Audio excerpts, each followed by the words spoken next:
Welcome to the Fighting Couch Potatoes. This is Kadawfi Crush, and I'm joined by Liquid Gold Steve. What's up, y'all? And I'm also joined by my boy MattMatt. The burglar had 2 left feet. Ha ha! Welcome to the episode where we decide if anybody can destroy Greenland. The answer is yes. The answer is entirely yes. Hell yes. All right, so first and foremost, today's episode is actually about power scaling.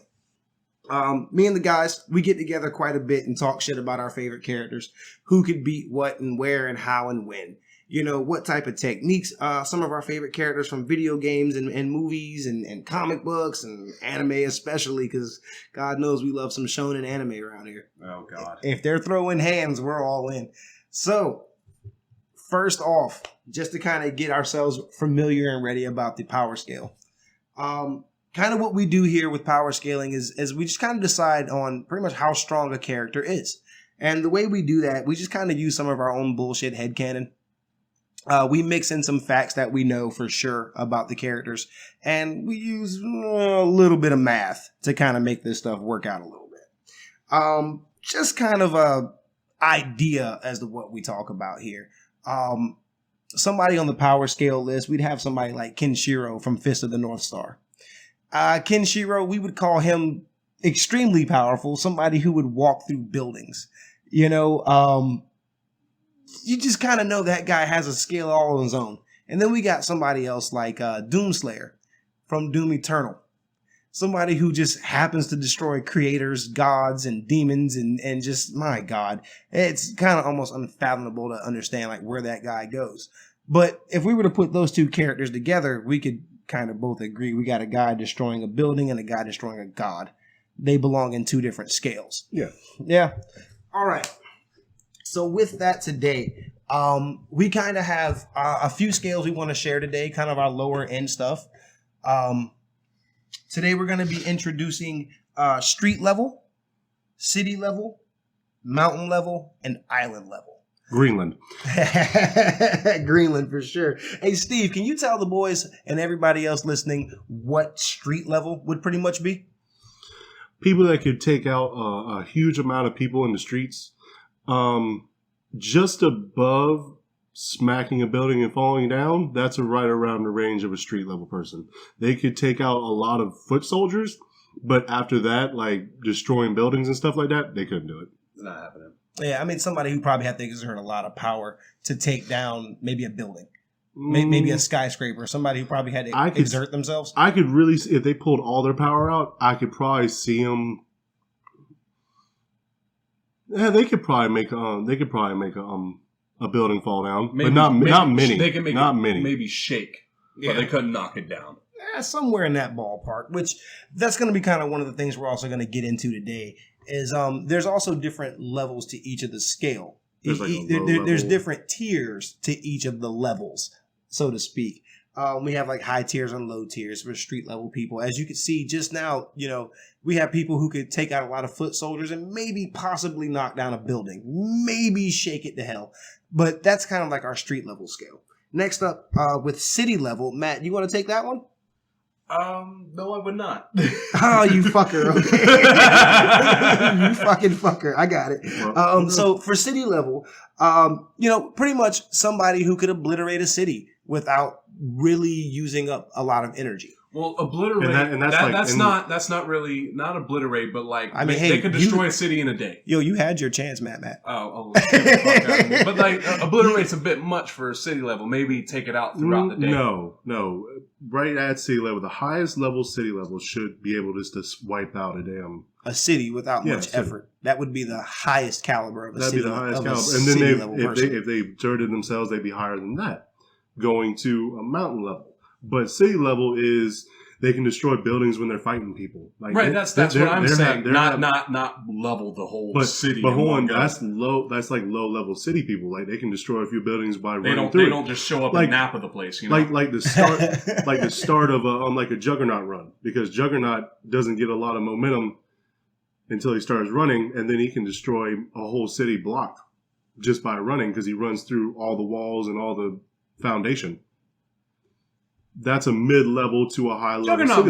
Juggernaut would be city. Is there? I think he's higher. I think he's higher than that. Whoa. But it's just an example of how low to mid. Like Juggernaut unstopped for an hour would crush a city.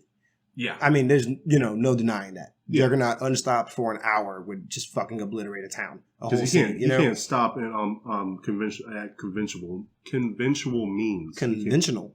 Did I say it right? Conventional. Before we after we get through every day. After we get through the explanations, would y'all like to kind of name off a couple characters who fit in each level who are going to be there? I assumed that's kind of like what this explanation here was.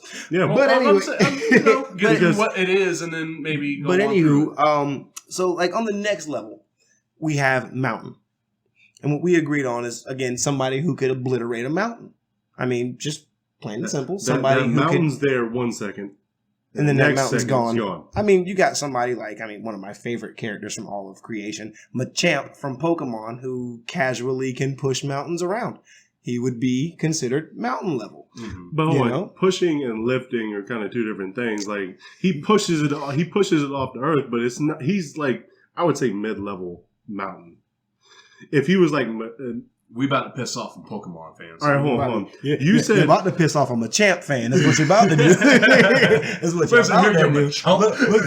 Look here, you jabroni. Yeah. Hey, he's moving mountains. He's not like obliterating. Casually moving mountains. I mean, if you can push a mountain around, I mean, that's taking it up from its foundation. That's a mountain, Steve. It's not like a mountain just sits on top of a table.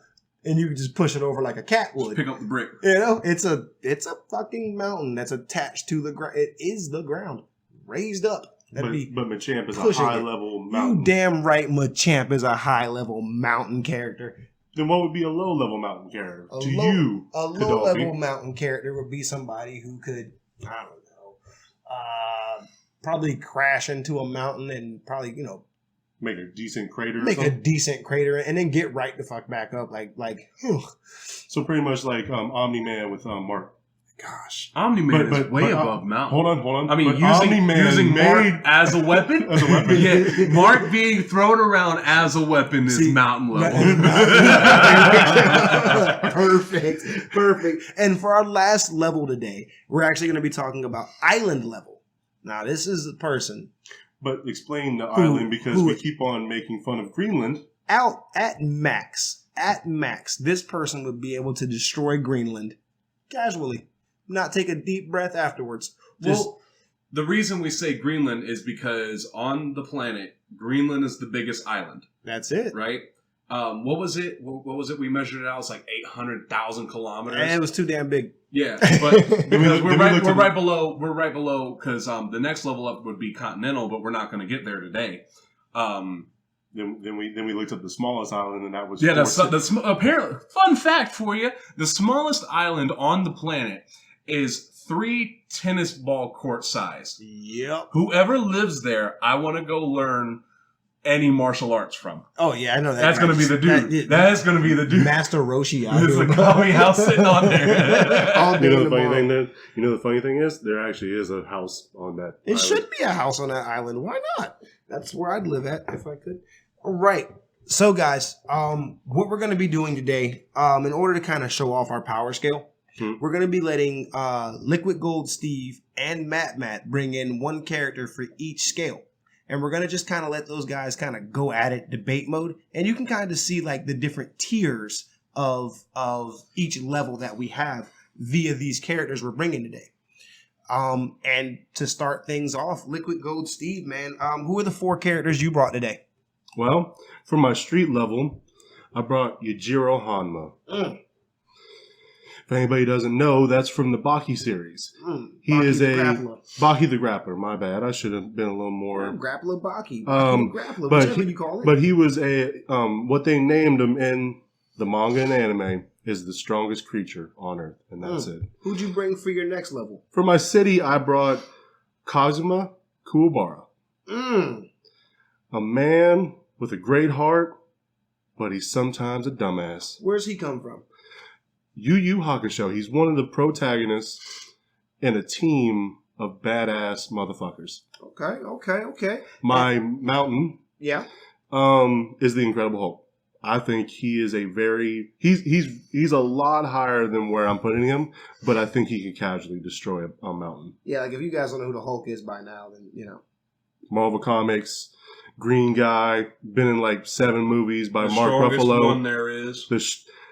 Iron Man's way, he is the strongest Avenger. No. Well, if he was the strongest Avenger, he wouldn't have got his ass beat by Thanos and then ran the fuck off No, the rest man. of the movie. In the comics, Matthew, Thanos slid him. I realize. You're telling me. Hold the fuck Wait a minute. We're going way too far. No, my bad. We're going way too far. Sorry, ladies and gentlemen. We need to move on to the next. I'm going to let y'all two fight this out in just a minute. Hold your breath. All right. On the next level, we got your island. Steve, who you bringing for the island? Naruto Uzumaki. Which Naruto? The War Arc Naruto. One from Shippuden. Yep. The end of Shippuden. War Arc Naruto. I think he's a easy casual island destroyer. I think he could destroy Greenland without thinking about it. Okay. So that's all of Steve's challengers that he's bringing to the table today. Again, we got street, city, mountain, and island. And now, MattMatt, who'd you bring, Bo? For what? For your street. You gotta give me everything, man. It was like, who'd you bring for the street? You did it for him. Do it for me. I did not. He did that. Now, who'd you bring to the table? For the streets, I have the Dragon of Dojima himself, Kazuma Kiryu. Who is Kazuma Kiryu, man? Kazuma Kiryu is the nicest man on the planet. But where is he from, man? He's from the Yakuza series. He's a character from, like I said, the Yakuza series, which is a beat 'em up by Sega. It was a series that started back in 2005, and it's gone on, and it's actually grown in popularity over in the West now because they had remastered all the games. All right. Okay. So who's your city? So for my city, it will be Kazuya Mishima. That's a name that make you tremble. Kazuya Mishima is the quote unquote protagonist from the Tekken series. Up until, well, no, he's the protagonist until But why'd you pick him for? Why'd I pick him for city? Because he's capable. Well, hold on. We're going to let you explain all that in just a minute. Hold on. All right, who'd you bring out for the mountain level? Oh, for the mountain, I'm about to piss some people off. Who you got? Like, this man is, this man doesn't give his enough respect. You don't get them flowers? You don't get them flowers. He needs more airtime because, like, I'll be honest with you, when he come in the room and announce that he's here, you better get the fuck down or get the fuck out the way because there's about to be some hands thrown. I'm talking about All Might from My Hero Academia. I'm here. Mm-hmm. You better fucking know it. And then you better say it right. I am here. Yeah. Who you bringing out for the island level? Oh, for the island level? Oh, fucking Yusuke Urameshi, the spirit detective from Yu Yu Hakusho. You talk about motherfucking spirit fingers and shit. Mm-hmm. Here we go. All right. I think this is going to be pretty intense today. So essentially how we're going to do this is I'm going to set Matt and Steve up against with their street level people first. The first thing we're actually going to do, I'm going to give them both 3 minutes each to kind of discuss who their characters are. You can give us a little bit of background. You can give us a little bit of power scaling. You don't really want to go too far in this 3 minutes. You kind of just want to make it short and sweet with them, you know? Right. With that, after they both get their 3 minutes, I got some questions for them. I got some questions for both characters to kind of maybe understand some of their scaling and to see like kind of where they putting these guys at. At the end of it, we're going to let these two debate between each character on who should probably fucking win or who stands higher in the power scale than the other. Right. All right. And it's kind of going to help us decide maybe a little small tier list for ourselves. So we have a good understanding and you guys have a good understanding for especially down the road when we start talking that cash money shit about the big boys. Mm-hmm. All right. So here we go. We're going to introduce first Yujiro Hanma. I'm going to give you 3 minutes at the start of now. Ladies and gentlemen, Yujiro Hanma. Exhibit A. That's literally all you need. And if you need more, he is the strongest creature on Earth in the Baki universe. He is the father of Baki, the main protagonist of the actual series. Yujiro is the main antagonist. He has dick kicked his son since he was knee high. Killed his mama. Damn, beat up his brother. Let's get it on. I just want to get to the parts. He has made a building shake with just his anger alone. That has got to show you that yes, he is street level, but he is a high level, scary street level. You could feel the aura of this man. There's been people that get out of his way. He pushes people out of the way with one finger. He has been fighting since he was a boy. Yujiro Hanma. Mm-hmm. When he was 16 years old, he joined the army for Japan and fought the United States and made them leave him alone. That's how powerful this man is at 16 years old. That's crazy. And he was fighting men that were trained to kill, had guns, had tanks, and he was taking these guys out left and right, platoon at a time. That's an insane man. He is a very intelligible man. He is actually extraordinarily intelligent in the Baki universe. He can understand a person's fighting style just by watching one fight. Few minutes, he can understand their weakness, how they fight, what can I do to make this fight end or even last longer for my enjoyment. Because Yujiro Hanma enjoys a fight. He enjoys the challenge of bigger, faster, and stronger. He wants to show people that he can destroy this person with ease, with no problem at all. But sometimes he wants to kick him in the dick and enjoy his ass whooping. He even when he fought his son first time in the series, he talked to all his friends while he was getting choked out and did nothing. I think Yujiro Hanma is a high level street level. He could be even say level at the low tier, but I think he's a great street level fighter. And that's your time, bro. That's your time. That is Yujiro Hanma from the Baki series. Just an absolute monster. I mean, just some of the things I've seen of Yujiro. I mean, golly, like Steve was saying, getting choked, like a full-blown chokehold on his neck, and my man didn't even flinch. He's just sitting there having a conversation. It was quite nasty, to say the least. It made you sit back and like, damn, this motherfucker ain't playing. Yeah, Yujiro Hanma is one of those. All right, Matt. We are bringing Kazuma Kiryu from Yakuza 6 to the Yakuza series. The Yakuza series, but Yakuza 6 being the strongest incarnation of Kazuma Kiryu. It's the character Kiryu, because like you say, so you're about to get your 3 minutes. Are you ready? Yeah. On your mark, get set, go.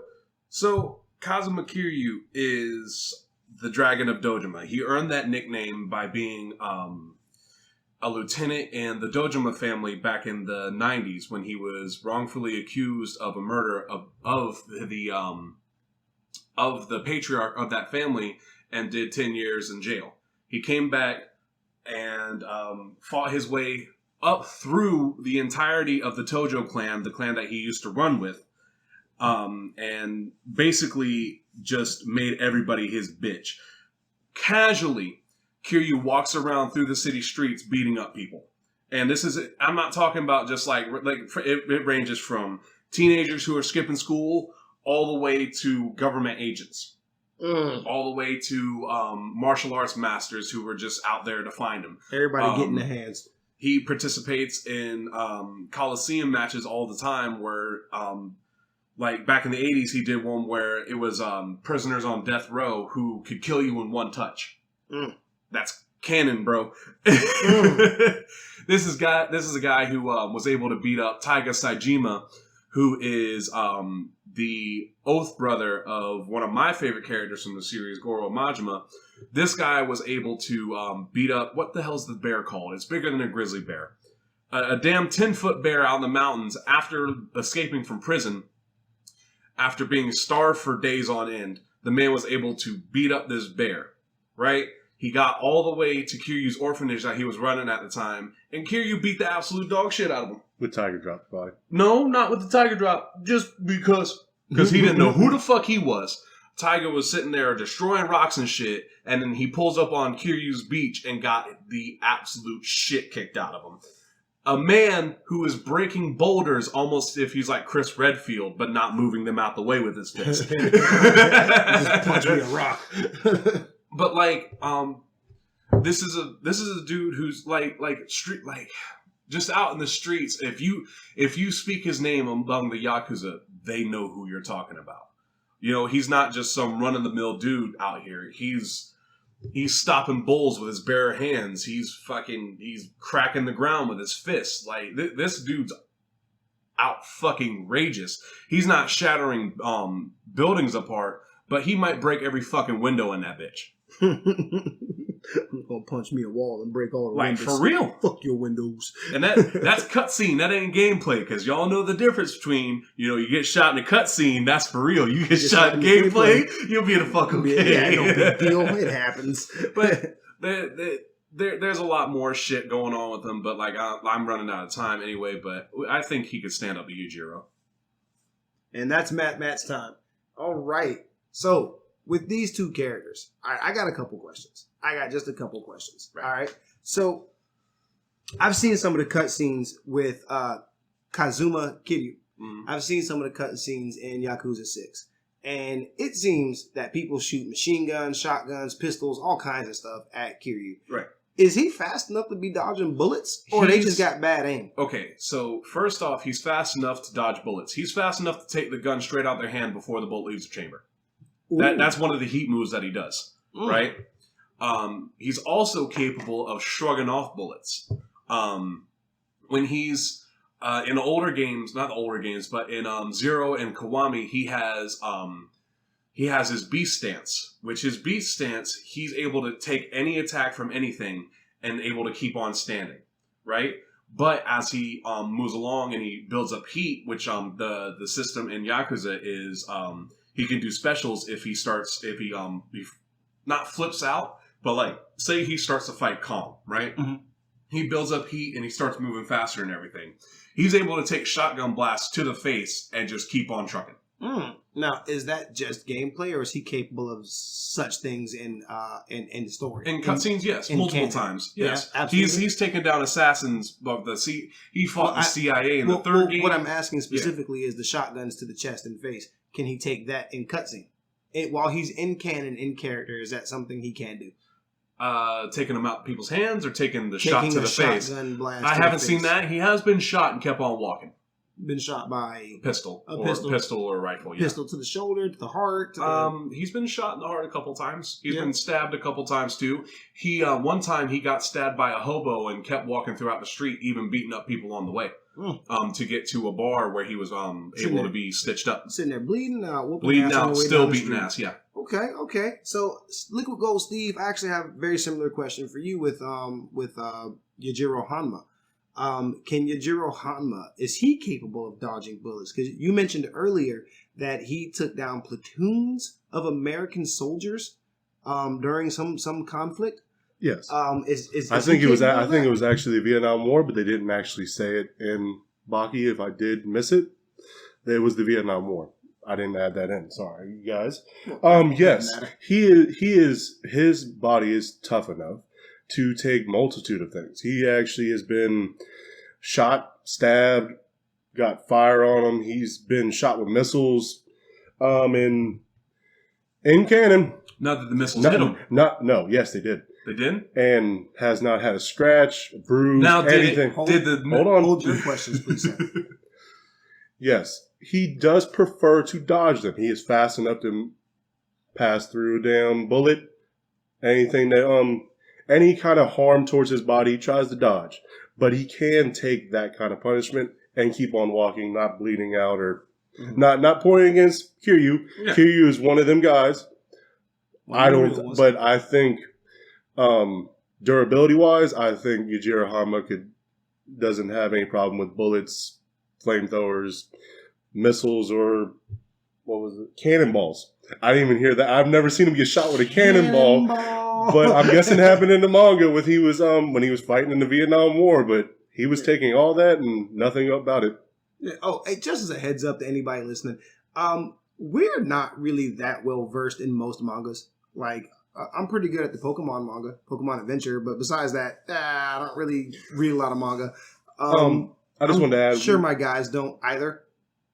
Yay, nay. Sometimes. If it's an anime that's really good and they don't they're not going to come with another season or something, I would try to check out the manga to see what happens further along the story. Just to finish the story along. Okay. Because some anime are really good and it kind of sucks. Fair enough. But I actually had some more questions for you guys. I want you to slow your ass down. I just want to do a fun fact that he is, in canon, no diseases have actually affected him.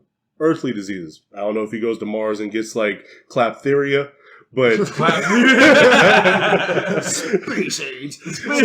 Oh no! So with Kiryu Kazuma, can you name any of maybe some feats that Kazuma has? Yes. Okay. So a couple things I left out. Liquor Gold was talking about the taking missiles and shit. Kiryu has also taken RPG fire, and and I'm not talking gameplay. I'm talking cutscene.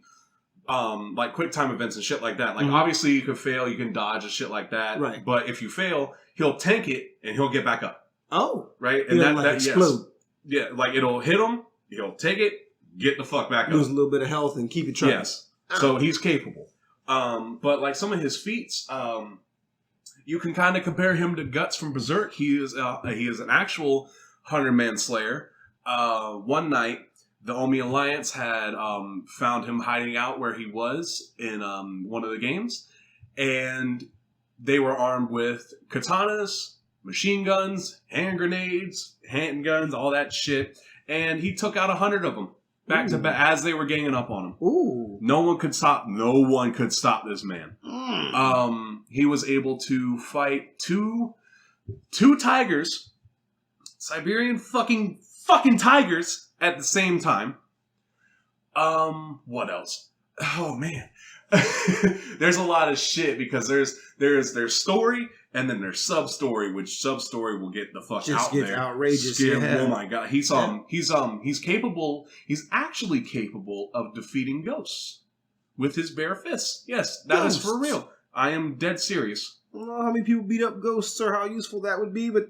Hell yeah! You punch a ghost to death. Hey, seriously, he'd be perfect for Yu Yu Hakusho. He was putting them to rest. They were I'm sure he was.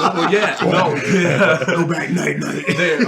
They were a pirate crew that was stuck in Okinawa, and they were restless souls, and he was able to put them to rest by fighting them because they wanted to with his fists. But he's also, and like I was saying earlier, with him walking out in the street and him going to the Coliseum and everything. He's trained by the number one school on the planet, the Komaki School of Martial Arts, which Komaki is a martial artist who's traveling through Japan as of that time, whenever he was a student, or when Kiryu was a student, and he was able to surpass his master. This is a guy who could kill someone in one touch. This is a guy who can turn back any attack that you give him and turn it right back on somebody. Okay, hold that thought just for a moment here. Okay. Liquid Gold, Yajiro Hanma. How does he stack up against something like with Kazuma Kiryu just now? I mean, man out here beating the hell out of tigers, taking RPG fire, minigun fire, beating on 100 armed men at one shot. I mean, what is Yajiro Hanma to that? Okay, so Yajiro Hanma. Well, let's start out when he was young, 16 years old. And then I'll get up a little, because there's only two big feats. 16, like I said earlier, he made America leave Vietnam, as they say in Baki Universe. He beat so much ass. He killed so many people with just his bare hands. When he met Baki's mama, he fought a renowned kickboxer in the ring and took no seconds at all. Took his jacket off and put it right back on in about a second after he slid that man. Just to give you a little context, because they don't show you a lot of feats, ladies and gentlemen, in the Baki universe. You kind of have to piece it together with Yujiro. Okay. Baki to get stronger, he was tired of fighting. He was tired of just doing regular exercises and lifting weights. So he went out into the woods where one of the old Yujiro's friends was there and told him about an ape that was, I think it was like 15 something feet tall, oldest ape in the world or the jungle. I'm not going to say in the world. Just make it extra and shit. That is the Baki universe anyway. But oh man, in the jungle, and Baki got his ass whooped. Until the second fight, he fought the Yashara ape. Yasha ape. I thought it was Yashara ape. Oh. Continuing on, when Baki was about to fight his father, he gave Baki a present, Yujiro. And it was the Yasha ape in a box. And he said it was the easiest fight he's ever had in his life. Had his hands and his head in a box. Disrespectful. I wanted to say one more thing. That's pretty potent. I mean, for sure. Yujiro Hanma, in later seasons, made a building shake just by his anger alone. Was so mad at a man running out of a fight, Ollie Jr., remember? And earlier than that, when you first start meeting Yujiro, he stopped an earthquake with one single punch. It didn't explain... Whoa. What the fuck you mean he stopped an earthquake with a punch? He laughed at said earthquake while whipping other people's asses, heard the earthquake, stopped himself, punched the ground. The earthquake stopped because it was scared of him. We don't know how big. We don't know how long the earthquake was going, but it's time to stop that. We'll never know now. Wow. That's a few things. That's a few feats for Yujiro Hanma. He destroyed a Yakuza boss with ease. Hanayama. And I have to get a little backstory on that because Hanayama, as a 15-year-old kid, 15, you guys, he was huge as fuck, though. I gotta be honest. Everybody in Baki Universe is huge as fuck. But he was a big 15-year-old. So he comes in the series, and his backstory is he became the youngest Yakuza boss because his father died from a rival Yakuza gang. Mm-hmm. He gets a tattoo of the Standing Man. Mm-hmm. The Standing Man is a folklore tale that his family line was getting traveled from one place from Japan to another. And the Standing Man was said taking Hanayama's lifeline across Japan. He got attacked one night by thieves, and he took all that damage, died standing, but never fell. And the Hanayama clan has represented that as a tattoo on their back. Well, Hanayama was mad about his father dying from the rival Yakuza clan, and he went that day and destroyed every single person of that Yakuza family.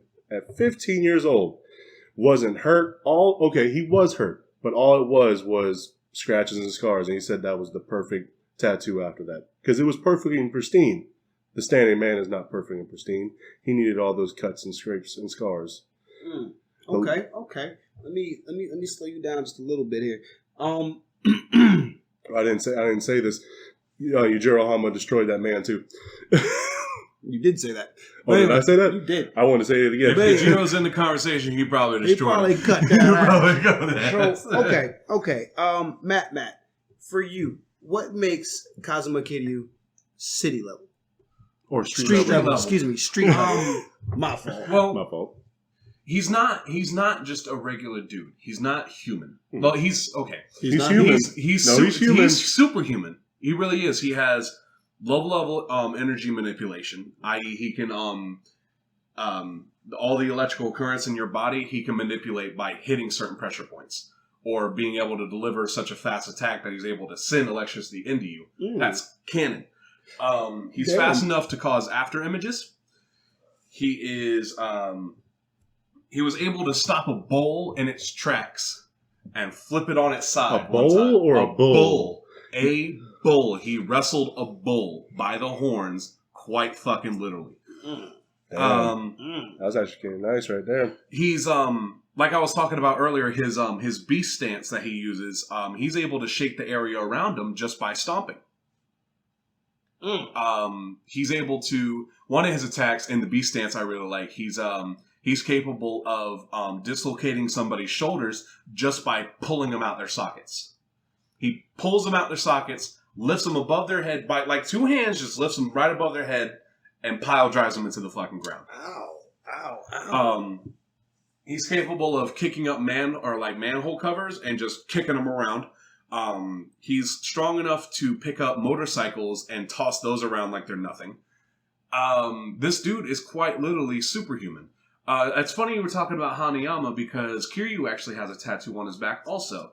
He has a tattoo of a dragon. It is the Gray Dragon, which the Gray Dragon, if nobody knows the story of the koi and the dragon, give me one second. Pause for dramatic effect. We're gonna pause for dramatic effect, ladies and gentlemen. But the dragon represents strength, power, and ferocity. And the koi, which is his brother's, embodies perseverance and strength of will. The koi becomes the dragon throughout his journey, and this is the journey of Kazuma Kiryu throughout the Yakuza series. Like, obviously, in the first one, he's already the dragon, but he's constantly growing. That's what I like about this series is you can watch him, because, like, in the first game, he was 20 years old, right? He was just some street punk, and he was going toe-to-toe with the best bosses in the gang. In the rival gangs, he was able to outclass... who the fuck was it? Majima was able to outclass a world-class assassin, the best assassin money could buy at the time, and he just treats that dude like Sunday lunch. So what it sounds and like... that he was 20 years old at this time. So what this sounds like is that Kazuma Kiryu is very well capable of fitting right into where we say street level should be. You should be able to beat a fucking 1,000 foot soldiers and maybe have some building level effects. Something of that nature? He probably smashed a few glasses and panes and probably crushed a good cement on the side and everything. I would say it better. Yeah. I mean, I've seen him. He's some one thing he did. Here's a little fun fact for you. So he goes into, there is a club called Shangri-La in Kamurocho, the city that he's in. This is the first game. He walks into the brothel in the city, right? And the person up front told him he couldn't come in. So Kiryu turned to his side and smashed a stone statue with his fist.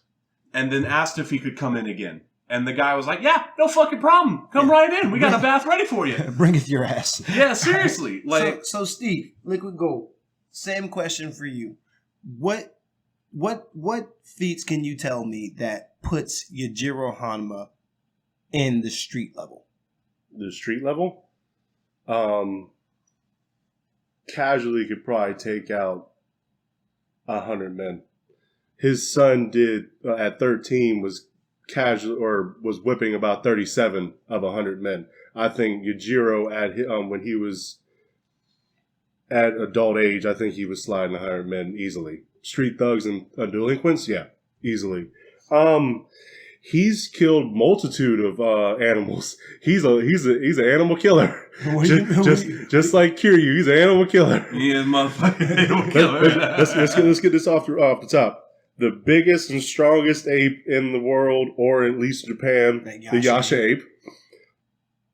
He killed polar bears in in Antarctica? Or no, probably Alaska. Probably whooping ass in Alaska. He killed a big enough polar bear that was fitting in a decent sized home. That one was in Germany. Was that Germany? Yeah, because that was the guy who helped out Jack Hanma. Oh. That was thank you for fact checking me. I thought it was more in like maybe a snowy area, but if it was in Germany, he still killed a polar bear. I ain't done it in my life. He squared off on a get it out. This humongous African elephant that was took out a platoon of American soldiers trying to take control of this African element that went berserk, that killed 47 African animals, including lions, tigers, and zebras. pretty much. Damn. Probably a few Buffalo. would it be buffalo? Wildebeest. Wildebeest. But Yujiro Hama came up to square up and took that thing out and ate it for lunch the next day. He has fought a multitude of master or skilled martial artists. He's destroyed and made it funny looking, fought Ali Jr., one of the highest level champions in the universe. Higher than Iron Michael. Higher than Iron Michael, which was technically Mike Tyson in that universe. I think Ali Jr. could probably slide Iron Michael. I mean, Iron Michael, yeah. He fought Dopo Orochi, a man that did take a Siberian tiger down with an elbow, with a chop. The karate chop. He is a grandmaster of Shinshinkai karate. So grandmaster there they fought, and it was an actual fight. He had to pull out the demon back. The demon back is not as cool as tattoos on your back, but actually, it's actually cooler than tattoos on your back. How so? He makes a demon face on his back when he flexes his muscles on his back, just his back. That motherfucker will show a demon back, and you're dead. That's it. It's over. It multiplies his power that he already has, punching earthquakes to stop, making buildings shake, killing. Wait. So all that stuff you were naming about him, He was just casually doing that. Was before he pulled out his serious fully. It was pretty much before he got real. For Kiryu fans, that's when you take the jacket off. That's his jacket off moment. That's the jacket off in the heat mode. Well, heat mode's different. No, heat mode isn't the jacket being off. I'm sorry to say this, but heat mode is nothing to Yujiro Hama. Well, just for a moment here, you two have really thrown out a lot of facts about each other's fighters or about your own fighters. Would you two mind debating for a moment? On some of the facts, some of the talking points here about some of your fighters. Like, is Yujiro Hanma on a higher tier than Kazuma Kiryu, and vice versa? Does Kazuma Kiryu belong above Yujiro Hanma? What do you guys think? So I'm gonna talk because you have the mic for a minute. Back to the animal killing thing. Another thing Kiryu is capable of doing is he goes fishing. Right? He's able to pull great white sharks out of the water with one hand. How big of a great white shark? 5 meters. Five meters is the usual. What is that? 5 meters is usually. I don't fucking know European, man. Fuck you. I'm American. Hold on, Matthew. European is meters. You have to. That's the fucking point. Did you really have to get that loud? Okay. 16 feet. 5 meters is 16 fucking feet. Anyway, continuing on. Wait. I'm not interested anymore about any more of his feats. I'm interested in how you see him as above Yujiro Hanma. Can you give any type of explanation on that? Other than just his feats, from what you've heard of Yujiro Hanma tonight. Yujiro is fast and capable, yes. Kiryu is also fast, capable, and durable. He's like I was saying earlier, the missiles. It was called a Panzerhurst 3. He was taking multiple rocket hits and dishing them right the fuck back out. I'm saying his durability leads up with fucking Yujiro's. But I don't know how that is, because if you're saying Panzer missiles and then you're saying he got shot in the cutscene and was like walking and had to get stitched up, how can a Panzer missile not blow that man to smithereens? Like a full-on Panzer missile to the shot, like. Because there's a fucking video game character. It's shown he didn't die. But in the cutscene, hold on. In the actual cutscene, we're doing anime versus video games right now. I'm saying gameplay and cutscene. I'm using all that shit. I ain't just. Okay. Yujiro Hama still said that he can take all that shit and it don't bother him. He could dust his shoulder off and say what's next. Okay. So what's up with this missile then? I told you what's up with this missile. It was anti-tank missiles that he was tanking. And Yujiro's fighting missiles at 16. Okay. Any fucking that's kind of a good point. I mean, as an adult, you can tank a missile. Well, no, he was As a- 20 as a when he child- started, As a child, and he was still doing it. you were tanking missiles. That's a pretty good point there. Would you put Kiryu in Vietnam and let him at 16 years old? Was They he would- there? Was he there at 16 years old? He not in Vietnam. Kiryu was not in Vietnam at 16 years old. He was not. In fact, he was in fact not in Vietnam At when he 16 was years old. 16 years old. All right But then. would he be able to survive the same type of conditions Yujiro Hanma survived? Most definitely. Most definitely. Most Most fucking definitely. definitely. What Yes. age though? Like All of them. all of them? All of them. 20 years old. Yes, On. 20 years old on. Yes, because 20 is when he, like I said, he started. 20 years And old when the video game started. That's what happened. Currently, he's well, no, when the video game started back in 2005, he was 35. But they started the story. They went back with a prequel, and he was 20. I'm fully well and believe. Fully well and believe. That's a fucking. That's a word That's right a there. sentence. That's a fucking sentence. That's not how the American language works. Meters. Fuck. But no, he's like, yes, there's cutscene and there's gameplay, but I'm also using both of those things. Kiryu's not your run-of-the-mill dude. He is 100% stronger than Hanayama was in fucking Baki. 100%. Like, yes, Hanayama was... Okay, a but Yakuza- hold on. He could be as strong as Hanayama, but Hanayama is not even close to Yujiro's level. Okay, So I'm trying to... where is Kiryu at compared to Yujiro? If you're saying that he can beat Hanayama, can Kiryu fight an Ali Jr.? Can he fight Retsu? Yes. Could he fight Baki? Baki?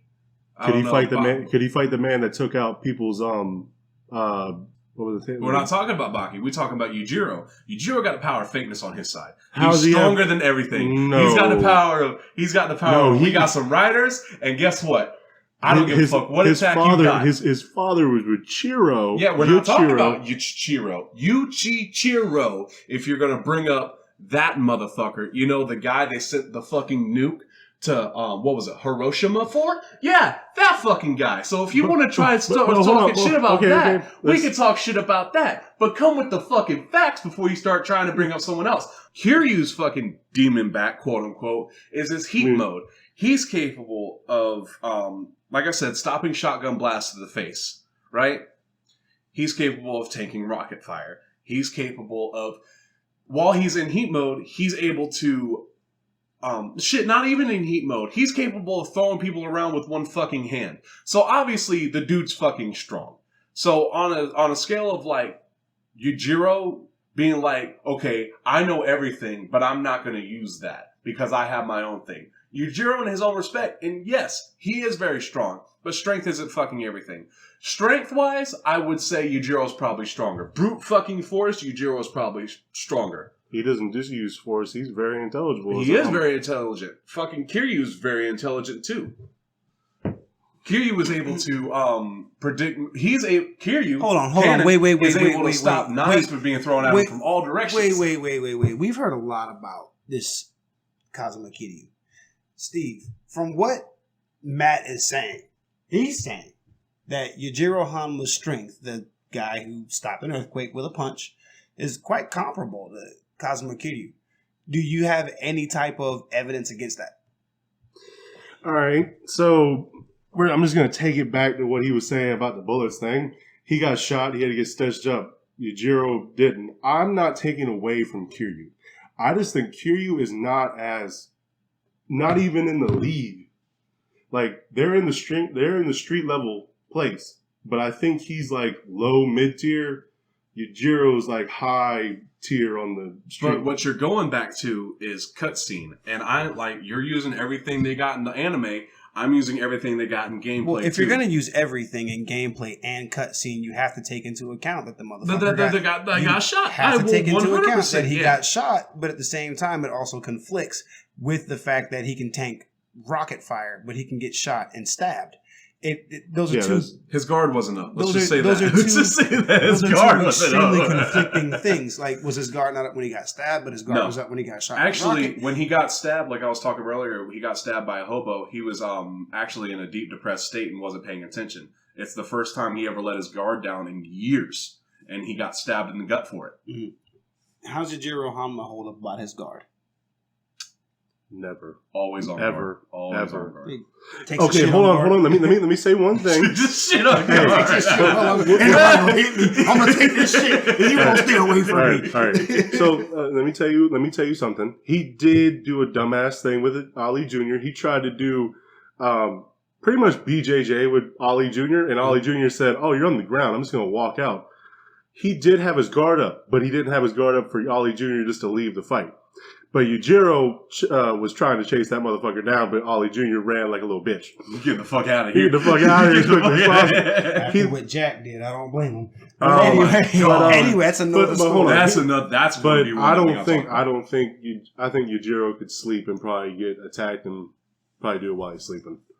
I don't think he ever loses his. I think he's been fine-tuned and honed enough in his martial arts and his strength and his sensory abilities. I think he's above. He's superhuman, just like Kiryu, but I think he's way above Kiryu's status. Okay. Kiryu can, if he wants to take it, he can take the Panzer, but he can get stabbed and shot. Yujiro just takes it to the face and says, and he's not even demon back that way. He's casually in his black shirt and black pants. No, that's the same thing with Kiryu. Is he's not always in heat mode. He's not always quote unquote super Kiryu. So like Kiryu maxing out. This is kind of what I'm getting at here. Yeah, because we're droning on now. It sounds like Kiryu going like full force, like being in his heat, being ready to go. That's when he can take a shotgun blast. Versus Yujiro taking a shit apparently can take a shotgun blast in his face. So I'd like to see that episode of He Bach. probably been. I'd like to see that episode of Bach. So in conclusion to the street level, for me personally, it does not matter whom is actually stronger, but what does matter is that we can show that there are tiers to that street level. And I mean, just through this discussion alone, we can totally see there's different pieces and parts. You guys can take as much information as you want from what we gave you today and, make the choice yourself, but they're both street level. And I say that because, I mean, what would it take for those boys to destroy a city? There you go. And I mean, all that and then some. Now, speaking of city, MattMatt, I actually want to introduce your city character. We are bringing through from the Tekken series, all the way from the bottom of a mountain to the top. Hey, you better give him his respect. Get he that pulled boy. himself back up from that Bring fucking that mountain. boy. We got motherfucking Kazuya Mishima. MattMatt, take it over. You got 3 minutes. So Kazuya Mishima, like I was saying earlier, is the protagonist from the Tekken series, right? He's obviously a world-renowned martial artist. He is the boss of what are they called? G Corp, whatever, in that world. He's able to split buildings in half with his because he's got a demon form that he uses. He's capable of, or he mastered the. I'm fucking up. You are. Good job. He mastered the Mishima fighting style, which is the top fighting style, the toughest fighting style to master in that universe. Well, obviously, like I said, I don't know if I said it, he's the son of Heihachi Mishima, the master of that, which Heihachi is the king of the Iron Fist. I don't know what else to be said about him. He's a martial artist. He's fucking dope as fuck. He's a main in Smash Bros. All right, we'll go ahead and just cut you off. Cut me off right here. Yeah, it's talking in circles. And for Steve, on your city level opponent, we are bringing out Kazuma Kuwabara. The man with the Pompadour. Motherfuckers can't speak today, boy. Or the jelly roll hairstyle. The man, the myth, the legend with the white coat. He didn't always have the white coat. That was nice, though. He is the second strongest delinquent in his class in Yu Yu Hakusho, or his school in Yu Yu Hakusho. The first one is Yusuke Urameshi. That's another whole thing entirely. Yep. He has a man's man mentality and a great character voice in English. Yeah. It's all measly and shit, yeah. You can't. He is yeah. He is a man that found out he has a great spirit awareness. He can see ghosts and spirits. That's how he saw Yusuke, or heard Yusuke when Yusuke died in the first episode. He died in the first episode, ladies and gentlemen. That's how the fucking show started, man. We'll get to that though. And he has a great weapon called. Well, first of all, it's the greatest one is the dimensional sword, but his original is the energy blade. Well, it's a spirit sword. Spirit sword, energy blade. He pulls a Vegito on everybody. I think this man is slept on. I think he has great power. He might be a little dumb sometimes, but you would always want him in your corner. A man that will help a friend out and kick your ass. And that's about as much as I can say about him. All right. So that gives us Kazuya Mishima and Kazuma Kuwabara, both respectively from some pretty amazing series.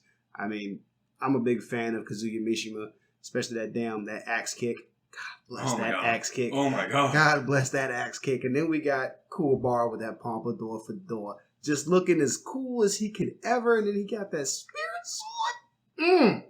So, who's gonna take up the mantle first? I'll do it first. I'll do it first only because I didn't really give a lot of not besides backstory, a lot of well, feats. Motherfucking take it. Well, so some feats I want to get. So I actually have to bring in another character to do this. There is a character in Tekken. Each Tekken, there's a new version of him called Jack. Jack is a robot that's built by not the Mishima Zaibatsu, but the other one. I can't remember who. No, it's the Zaibatsu. It's Heihachi's robot. It is Heihachi's robot? Yeah. Oh, well, fuck. Anyway, so it's basically cannon fodder. One of the endings in Tekken Tag 2, a Jack robot flies up to a meteor and punches it repeatedly until it is destroyed. These are the same Jack robots that Kazuya is one-shotting. One-shotting. It blew up a fucking meteor. Right? Yeah, that's...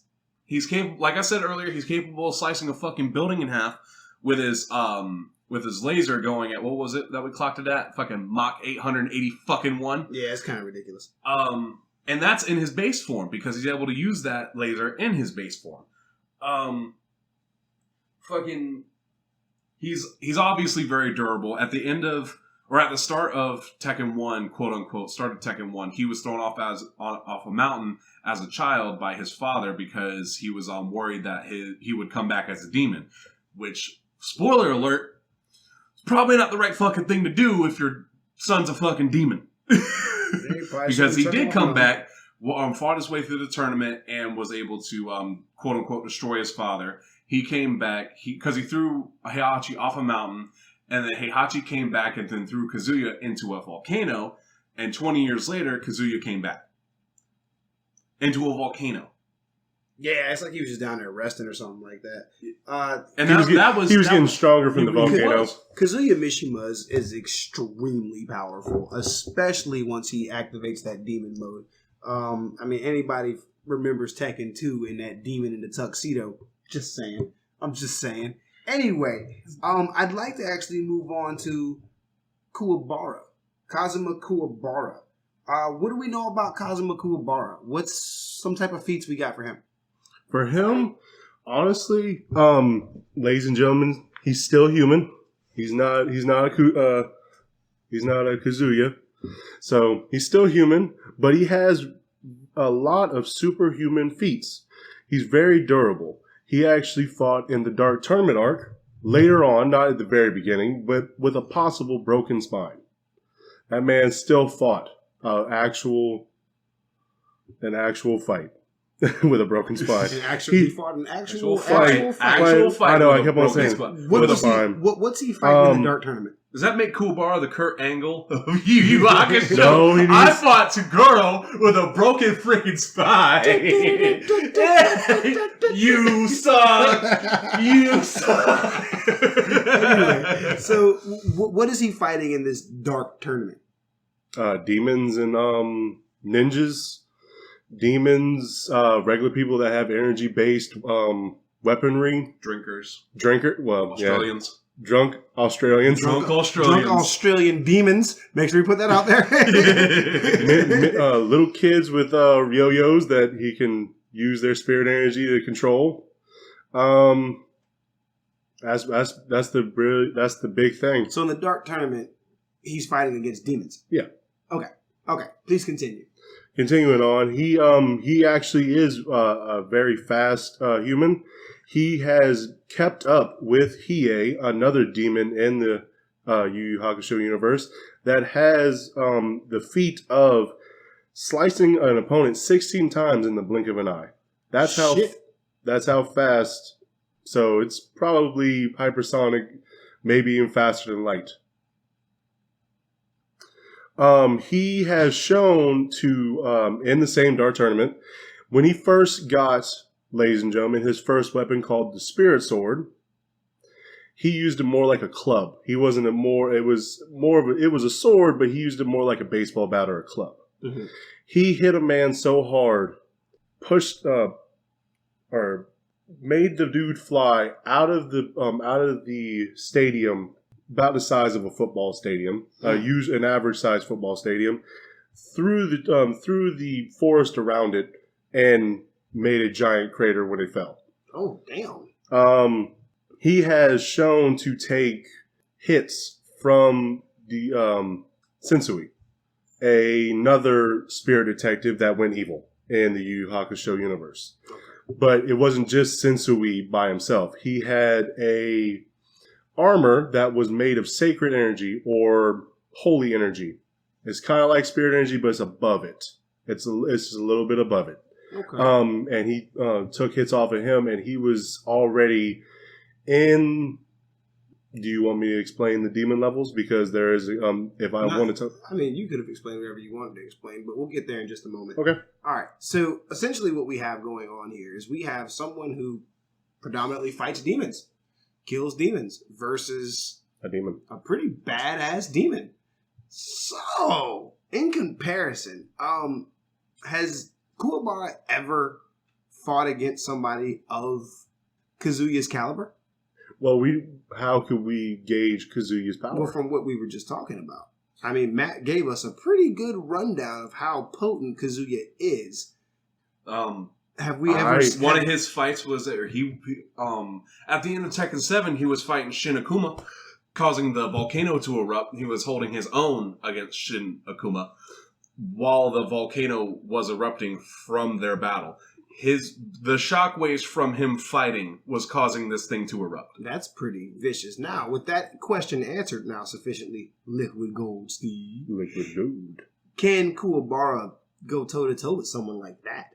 Yes, I think so. You think so? Because what gives you that reasoning? Not from him himself. He can't act. He's a human. All right.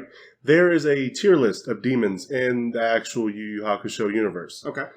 There is E-level demons, but they're very rare because they're so weak they can't really be in Demon World or Earth World. Like little trickster demons. Pretty much. There's D and C, which is mostly the biggest of all demons in Demon World. They're not as strong. They're probably street level. If you really want to get to it, they're pretty much street level. Street level demons, all right. Then there's B and A. B, there can be low tier Bs that could slide C and Ds. But the high Bs could slide a B. Mm-hmm. And then after that, you get to an A. And an A completely outshoots the B. It's a difference. But yes, there is S class, but there are low S class and there's high S class. To compare, A class to an S class and a low S class is mere foot soldiers. Mm. Low S class to a higher up S class is nothing. Upper S class is like godlike in power. Strength, abilities, durability, and how much they get. Literally how they explained it was an upper S class tier cannot be allowed in human world without affecting the fabric of the reality. Ooh, damn. So where does Kuwabara sit if he were included on that demon scale? With his dimensional sword, A to S. Say what? A to an S-class Oh, demon. so you said 8S. 8S, yeah. I was Yeah, like, 8S. Ace some ass. Ace some ass. All right, so Matt, listening to what Kuwabara is, what he does, what's Kazuya Mishima have for that?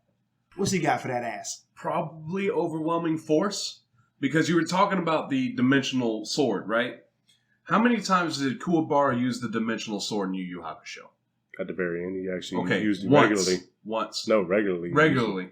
Yeah, because after he saved his friends from the Seaman, Seaman, finding out how to do it against Seaman, yeah, and then fighting Sensui, he was using that regularly because he had to fight him.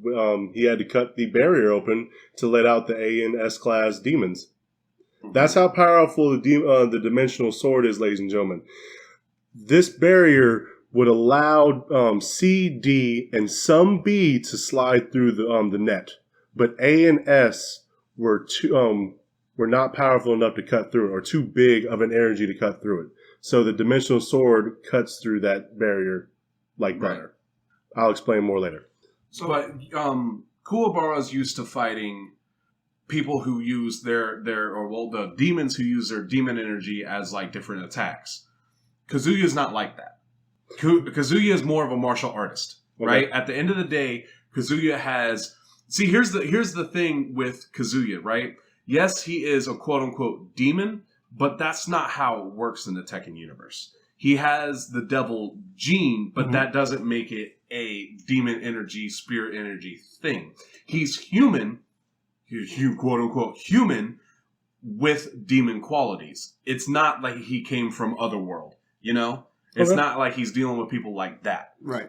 My retort is, even though the dimensional sword is... Well, actually, the spirit sword is more for demons. The dimensional sword can cut through space and time and still cut through rock, metal, and concrete walls. He can still use the dimensional sword against Kazuya. Okay. Even though he's a demon. So you have Kazuya who dodges lasers from other devils, Devil Jin, Kazumi, faster than light. He's able to see and react to it. Do you think Kuwabara's fast enough to swing that sword faster than light? That's a good question, because if you were going to talk about speed, yes, Kuwabara can still keep up with the speed of light. I don't think Kuwabara's durability, once he gets past that sword, I don't think Kuwabara's durability quite matches up to what Kazuya is able of putting out.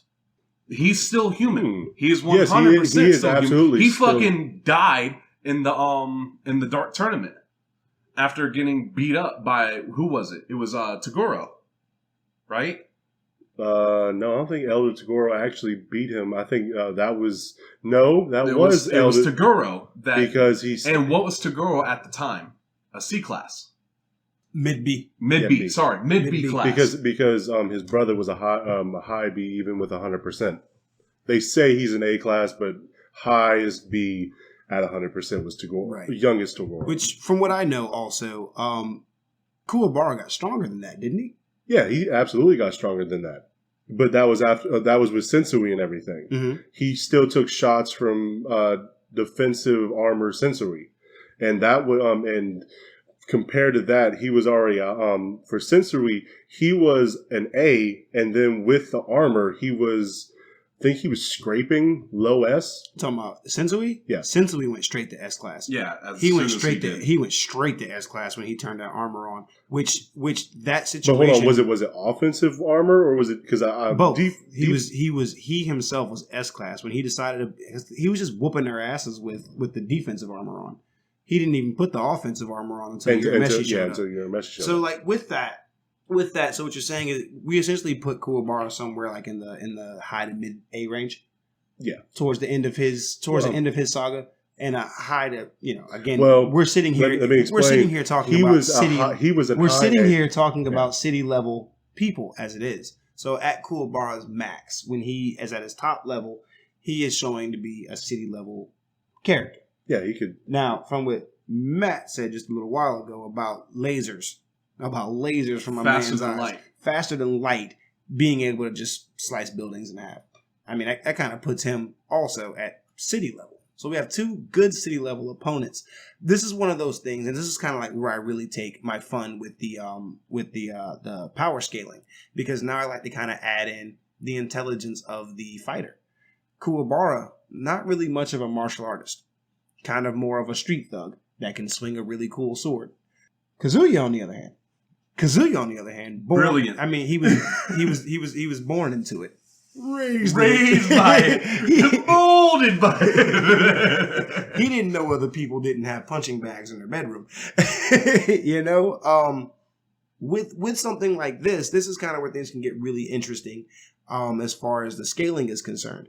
Because this is one of those ones where we are showing to have very similar power, but it would just kind of boil down to the fight itself. Kuwabara's been known to take a pretty massive ass whooping. I mean, a serious ass whooping. But he also hasn't been shown to be tossed into a volcano. So durability points. Fighting in the middle of a volcano. Durability points, we could probably give that to Kazuya. But when it comes down to just straight combat, that's one of those cool things with Kuwabara. Also, one of his abilities is to pretty much lull a great martial artist into a dumb fucking situation. Yeah. Where Kuwabara can come out on top. Mm-hmm. This is one of those street level ones that the only way I could see even deciding, so it doesn't fucking matter. This is one of those level ones where I couldn't even decide who could win unless you could put a controller in their asshole and decide who would win the fight. I mean, you'd have to almost control each character to decide how this would go. I think leaving with that, honestly, leaving these two at this level of a similar power, but probably vastly different skill. I mean, I think that would probably end up putting Kazuya over Kuwabara at the end of the day. Maybe not by much, but enough to edge him out for sure. We can let the fans choose in the comments. Yeah, I mean, at the end of the day, you guys are going to choose. Tell us what part of the tier. The next level, probably one of the more exciting ones today. We're looking at the mountain level, and we're going to kick things off with MattMatt. Who you bringing to the table, Buck? I already told you, I'm bringing motherfucking All Might to the table. All Might from My Hero Academia. Old cork having motherfucker. So which All Might? The hour and 30 minutes or Prime All Might? Okay, so if I brought Prime All Might, he would be well above Mountain. Because that's just how that shit works there. Because what you see in the show is about 15% of his old power. Because he's 6 years after his prime. Because he took damage in a fight against All For One. But I'm not going to bring that there because he would be up there cracking the planet. 100%. All right. Well, Matt, who you got against somebody like All Might? So I'm sorry, not Matt. Excuse me. Liquid Gold Steve. Who you got against somebody like All Might? The Incredible Hulk. Gamma Smash. Thunderclap. Oh, sorry ass Hulk. The Green Machine. Well, the big bad man. Nobody calls the Hulk the big bad man. I would call him that. I wouldn't fuck with him. I'd call him that. Green Giant. Anywho, yeah. All right. So Matt, put me on game a little bit with All Might because I'm not really a big fan of My Hero Academia. Yeah, but I understand. But kind of put me on a little bit about this United States of Amazing. So All Might is the former #1 hero in My Hero Academia. He was the world's symbol of peace, right? The man was so overwhelmingly strong, just a huge presence, that all crime basically went to zero. Just with him being around. He was able to make organized crime become almost non-existent because of, like I said, just because of his presence. Besides him like punching hard and being really fast, he's the teacher of our current hero in the series, Izuku Midoriya, which he passes his power onto him, and Deku can't, or his what they call him is Deku. Deku can't control his power, but the only times that you do see Deku use his full power, that was akin plus past what All Might's prime was. So, like, think of when you see Deku use his 100%, that's what All Might was capable on a good day back in the day. But now, because he's got his 3-hour time limit because he took damage from a battle with All For One, he's not as He's not what he used to be. Doesn't mean that he still isn't up there. He's capable of. There was a fight he had with Izuku Midoriya and Katsugi Bakugo, where he was also weighed down by weights made by the support class, and he was still able to move so fast that these people couldn't even see him moving. He was able to get behind the students before they could even react to him moving away from where he was. One of my favorite fights is he fought Anomu, which Anomu is basically a Frankenstein monster that is created from putting a bunch of quirks together. He fought Anomu that was specifically made for him. It was super strength, shock absorption, and speed. And he dusted the fucking thing off. He sent that motherfucker to space like Team Rocket.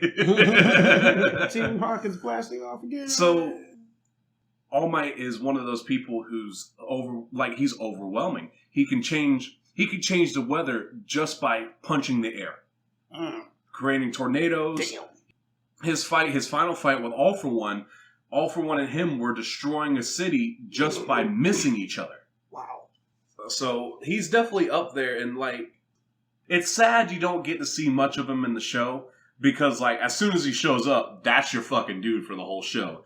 Even besides the teacher of Class 1A, who is Aizawa, but we ain't going to get into that today. But that's really all I got for, All Might. That's perfect. All right. All Might sounded like a super beast. I mean, was it All For One or One For All? What is it he uses? One For All is his quirk. That's his quirk. That's the one that's one that's been passed down to him. The quirk is a manifestation of other powers. Right. From user to user, it stacks on ability and continues to build. Right. Okay. As it's passed on to its next user. Okay, yeah. that makes perfectly good sense. Okay, I know a little bit about this guy, All Might. It's a good show. You should check it out when they finish it. And to be honest with you, I probably know just slightly more about Liquid Gold Steve's character. Oh my god! And who you bringing to the table, Liquid Gold? The Incredible Hulk. Everyone should know about it. The grandchild that just got born should know about it in the next 2 years. That's a household name. He's an Avenger. He's a Defender. He's part of. He's not a part of the Illuminati. I was thinking because of the Defenders. Hell no, he is not a part of the fucking Illuminati. And we're not. And ladies and gentlemen, when we say the Illuminati, we mean the Marvel Illuminati in the comic books. Not that one we got in Doctor Strange. Well, not the real Illuminati. Not the real Illuminati. In real if anybody believes in that shit. The Hulk is certainly a part of it. What if the Illuminati is in Greenland? Oh, God! Continuing on. The Incredible Hulk. A man that was quoted to walk on Earth and make craters with just him stepping. A man that lifted a whole mountain over the heads of all the heroes to save their lives. So he's already mountain level. He's pretty much like Machamp, as you said, mountain level. As I say. But that's not even Hulk at his angriest. He's pretty much angry toddlers. The more you make it mad, the more it's going to destroy. He takes out cities when he's having a bender. His thunderclap, his biggest move, can deafen people, level entire cities, push back explosions, and even shake an entire multiverse. Don't ever bring that guy to a comedy show. It was quoted to say that his thunderclap makes the fiercest hurricanes to shame. Puts the fiercest hurricanes to shame. He is not actually the smartest person as a Hulk, but his alter ego, Bruce Banner, we're not talking about him, is a very intelligible man. He is the second smartest person in Marvel behind Reed Richards. We're not talking about Bruce Banner, but Hulk is not that smart, especially when he's Savage Hulk. He's pretty much a mindless killing machine. He has multiple feats under him. He can jump for miles with one single leap. He can stand in one place and jump into the atmosphere. He can breathe in space. He's been such a threat to the Marvel Universe that they sent him in space, and this is because of the Illuminati. Yeah, that's how they fucked up. That's what they fucked up. Because Bruce Banner and the Hulk sat down one day and said, all right, fam, we're going to get together. We're going to squash these Marvel people. He can casually, and this is the crazy thing, casually punch at 55 million newtons of force. Shit. That's the equivalent of 500 tons going into your face. He can take bullets. He shrugged off tank missiles like a bug. He has his skin melted off and regenerated. He's an insane creature. Not like Yujiro. Whoa. That's your 3 minutes. Boy, golly. You got some more to say about the Hulk, don't you? Good Lord. So many feats behind that guy. Melting skin off and shit. Thunderclap, that'll deafen you and shake a city. Good Lord. No, flatten an entire city. Flatten in a city. Golly. So we're dealing with somebody kind of new to the genre, really. All Might. Again, like I said before, I really don't know much about All Might. To my understanding, though, is that when you get to meet All Might in Hero Academia, he is 60% weaker than he usually is. So the way because they had a movie, right?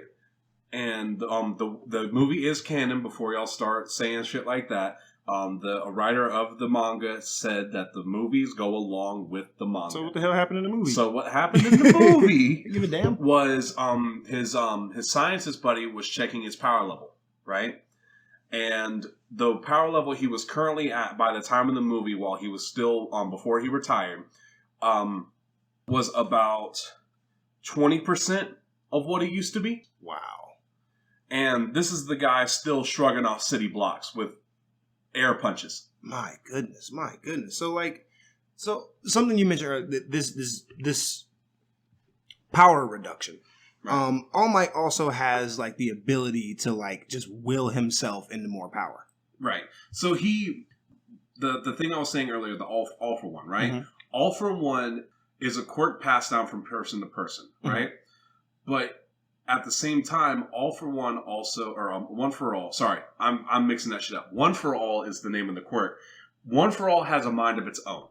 Its past users are technically inside of the quirk to make it simple for some people, right?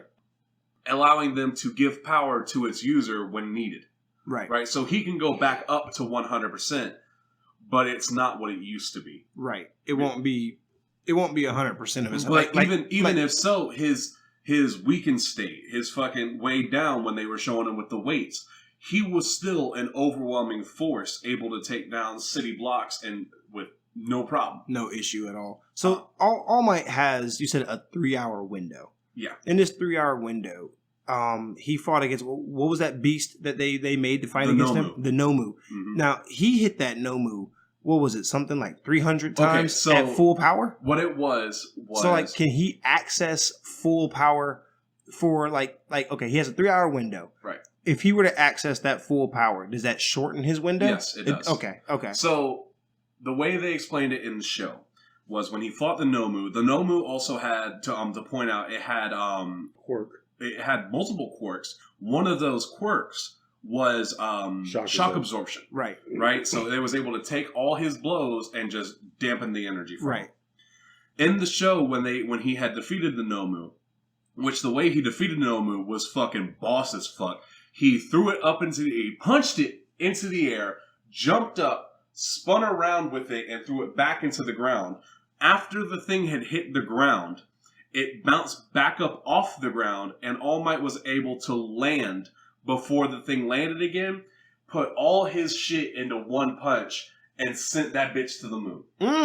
Right? That was the hardest move in the whole show, besides the overhaul fight. Damn it. Okay. Which sort of shows his power and speed, but like after that was over, All Might said that back in his heyday, it would have took 5 hits. Right. Today, it took 300.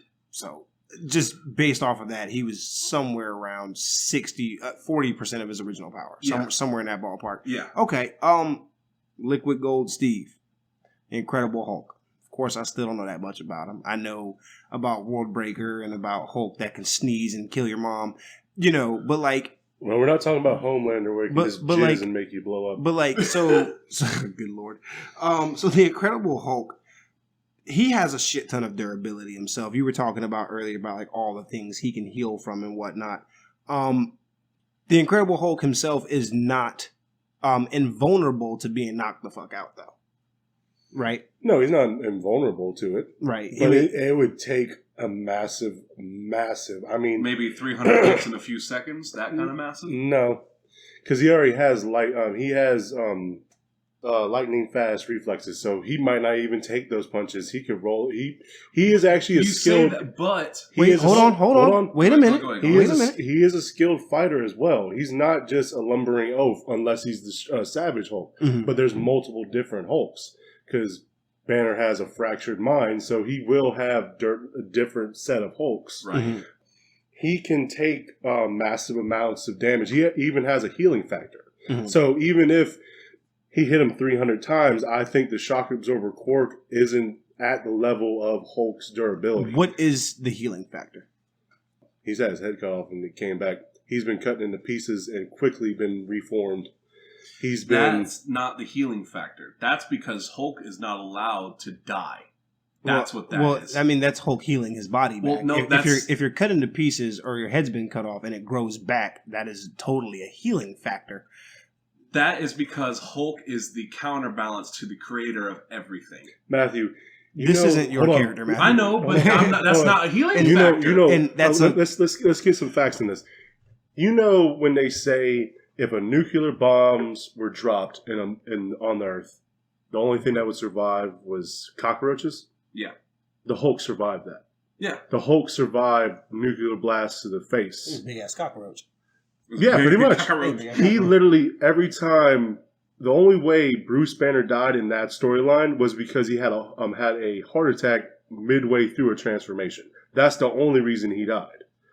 I don't think Hulk can take nuclear blasts to the face. He can take gamma bombs because he's made of gamma. He's taken mortars, missiles, every earthly made weapon and laughed at them. I think for durability wise against 300 hits, even to All Might's 5, I don't think that's anywhere close to what Hulk. I think Hulk is a big ball of rubber that can probably get hit. Like Gum. Well, like Hulk, Gum Man. Hulk is not incapable of being knocked the fuck out. Yeah. Caught off guard. He's capable. He is full 100% capable of being knocked the fuck out. Is All Might capable of being knocked out? Probably yes. But so I haven't seen All Might get knocked the fuck out. What's the comparison? What is All Might's durability even with the 3 hours? Like, because I watched My Hero, ladies and gentlemen. As soon as Nomu grabbed his weak spot, he was unable to move. He wasn't unable to move. It hurt, but he was able to move. It's like incapacitated slightly. Just like ouch. Just like a knockout. Right. Get the fuck off me. Right. So I mean, based off of these two guys. You know, I mean, Hulk and All Might. All Might seems to have the physical strength capable of blasting the Hulk into oblivion, but the Hulk seems like he has more power. Like you were saying, All Might can transform the weather. Mm-hmm. Hulk's doing the same thing, but instead of tornadoes, he's making hurricanes. Same thing, tomato. That is what? Hurricanes are made in water. Tornadoes are made by dust. They're the same thing because they're used as wind force. Same thing. I want you, when we finish this, yes. Okay. Because have you ever seen what hurricanes look like on the weather forecast? How that shit be covering multiple states, whereas a tornado will cover like a town? But you never seen a giant tornado? Still not a hurricane. I think they're kind of... They're not, and you're wrong. Okay, if I'm wrong, I'm wrong. Hey, so we're going to power scale hurricanes and tornadoes in just a minute. Hurricane level, Katrina. Ladies and gentlemen, we're not weather people. So, but it's a fact. Let's go to the weather with Brick Tamlin. It's a fact. I found a hand grenade. It's a fact that tornadoes are more destructive in a shorter amount of time. But hurricanes are much larger and much more powerful. They destroy more area in a longer amount of time as well. They last much longer. And, I can't think of the last time you heard them say, we can't name a tornado this anymore. Okay. There we are. If Now, I'm wrong about it, then I'm wrong about it. No if. But anyway, so Hulk is creating hurricanes with his blows. Whereas All Might, one of his more fierce blows, he's creating tornadoes. But we also know that Hulk can be knocked out by somebody who's weaker than him. We know that for a fact. Now, what types of weaknesses does All Might show besides the fact he got smashed by All For One?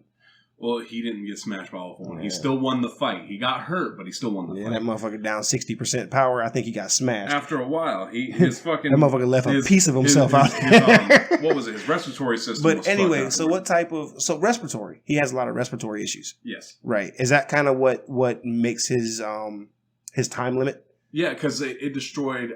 his stomach is gone, and it destroyed, like...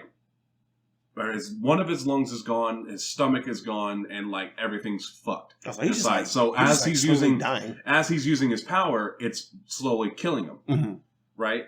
Which is why he had to retire eventually because he couldn't handle it no more. Right. So if it was an actual fight with the Hulk, you would have to do a quick fight or use all your power in one just to be able to fight the Hulk. To drop the Hulk. He would have to use it like obviously yes, All Might has his 3-hour time limit. But what would he be able to do in that 3 hours even before having to go 100%? Well, see, that's also that fun thing about the Hulk, because the Hulk gets angrier the more you fucking hit him. Mm-hmm. So if All Might decided to use that 3 hours instead of just going for the gusto, which it seems that's not in character for All Might to just wake up and go, fuck you, and give everything that way. Which is for Hulk, it's totally in character to keep getting fucking hit till he can beat your ass. That's pretty interesting. Because, like I said, it sounds like All Might has the juice to be able to do so. Sounds like, creating tornadoes with a punch, changing the weather and shit. I mean, last time I saw and that wasn't even 100%. Last time I saw somebody do some shit like that was Cobra Commander, and he had a machine. So, I mean, damn, that's pretty impressive. And again, the Hulk, with his durability, that's probably something that would also stop All Might, too. Is the durability factor. Is way to keep going, yeah. Right, because like Hulk can just keep going and going and going and going and going. Oh my god, somebody kill him. But he's kind of Hulk might be cheating in this episode, yo. I mean, that's kind of the one thing with the Hulk is like that healing factor or whatever the fuck it is you wanted to call it. Because I think you went way too deep with that. But it's a healing factor. He can heal. He can heal his ass off. I mean, what was it? You could shoot Banner in the face with a gun and Hulk would spit the bullet out. Yes. Yeah. I mean, that's just fuck you, Hulk. You ain't killing me, Banner. And I mean, obviously, the Incredible Hulk goes much further than mountain level. 100%. But just at base, like he's casual at base standard edition Hulk. Yeah. He's casual mountain level. Well, see, that's the problem we run into with using Hulk, and I accept that we're using Hulk. But once he gets past a certain amount, because you were talking about his transformations earlier, right? He's got Professor Hulk, which is a smart Hulk, but he's not as strong. You've got the Savage Hulk, which is 100% Hulk, but he's a big lumbering oaf. Right? To a certain extent, he's not a fucking moron, but he's not he's not a tactician. It's let me hit it till it dies. Right. That's Savage Hulk. So it's kind of like the solution, not solution, but kind of like where I fall at is. I mean, they're not even. I think personally, Hulk would be above on the tier level. Yeah, Hulk, that's the cool thing about Hulk is he keeps going. But I think All Might has the time and the power to defeat Hulk if he uses it wisely. So essentially, it's kind of like a battle of not letting Hulk get stronger. Right. If All Might now, mind you, if All Might and Hulk fought twice, then All Might would know better the second time. He would totally, if he survived, he would totally know better the second time. But that first encounter, All Might possibly could wear himself the fuck out. But I still don't really necessarily even see the Hulk whooping All Might's ass. I don't see the Hulk catching All Might. All Might's biggest speed feat. If All Might decided, man, you know what? I can't beat this guy right now. I think he could get away from the Hulk, no big deal. All Might can cover 5 kilometers in 30 seconds. That counts as a motherfucker throwing the flag up, doing the JoJo. You see my legs? You see his legs? My legs are nice. His legs are fucked up. Let's get out of here. I'm gone, bro. Let's run. All Might's one of his speed feats is he's able to he can cross 5 kilometers in 30 seconds. which Hulk can jump miles. Yeah, miles. And they never really say how many miles. Something like at least 3 miles. He Something can like that. jump, which 5 kilometers, 3 miles, blah blah blah. I think they're about. Someone tell us in European terms. Yeah, someone help me out.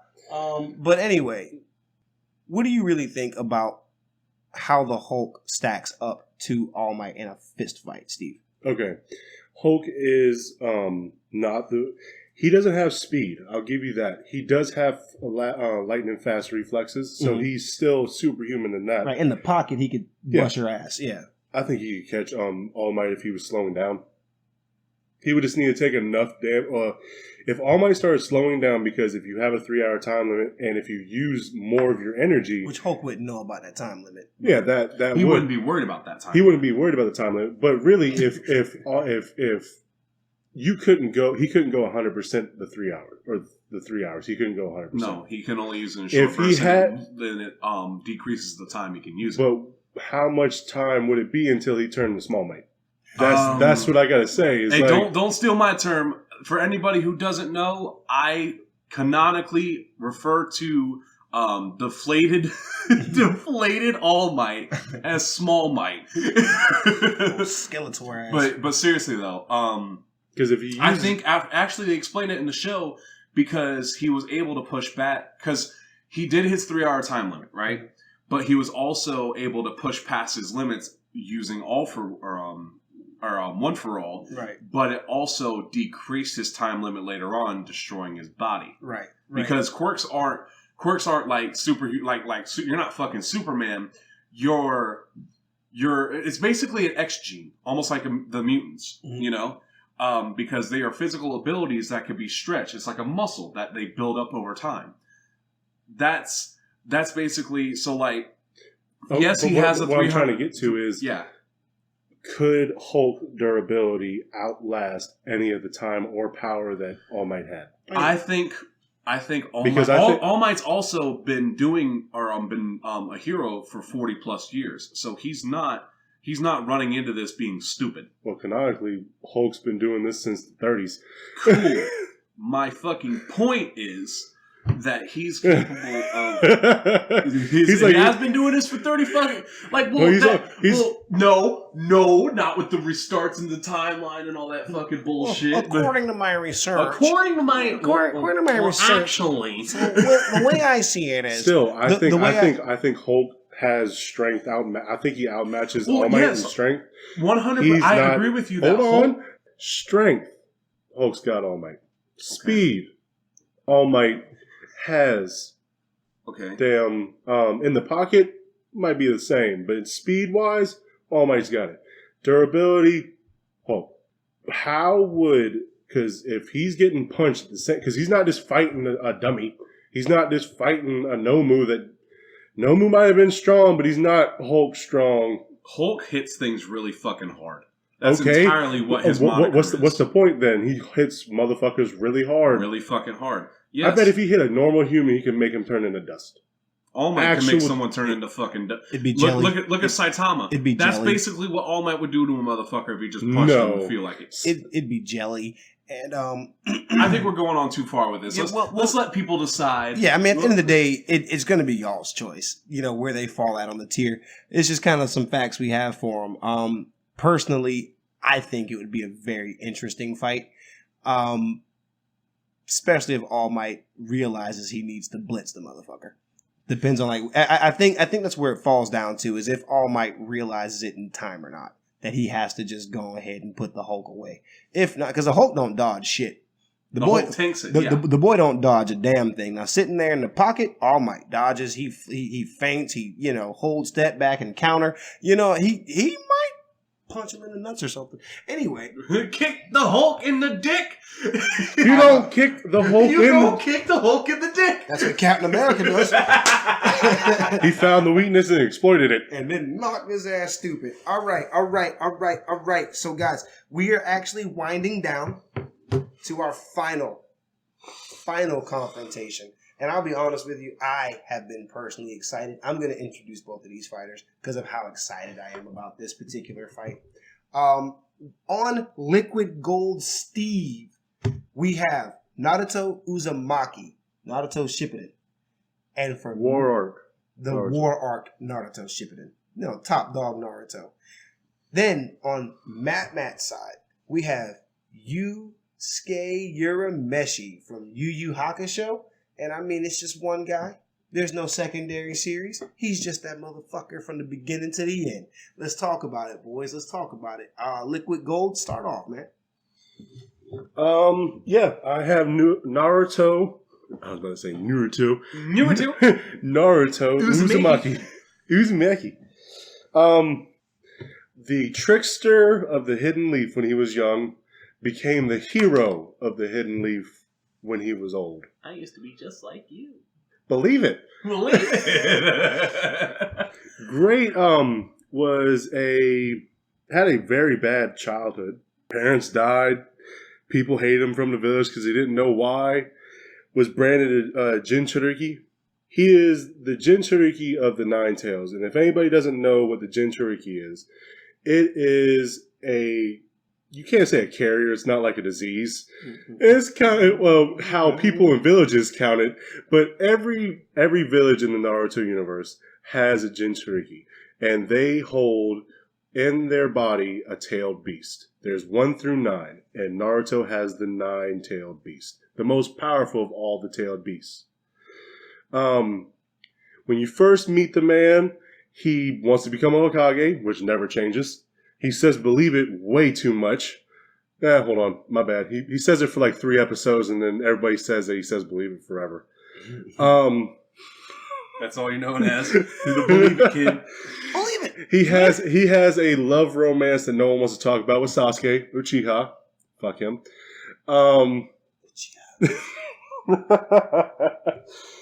No, man, he saved the Hidden Leaf. He has done he has fought pain. He has I can't think of it. All right, Steve had a full-blown brain meltdown. Yeah, that was my fault, All right. ladies and gentlemen. I fucking literally blanked so it. much for my excitement. And so now, MattMatt, talk to us about this motherfucker Yusuke Urameshi. So, Yusuke Urameshi, I'll tell you what the fuck is going on with Yusuke Urameshi.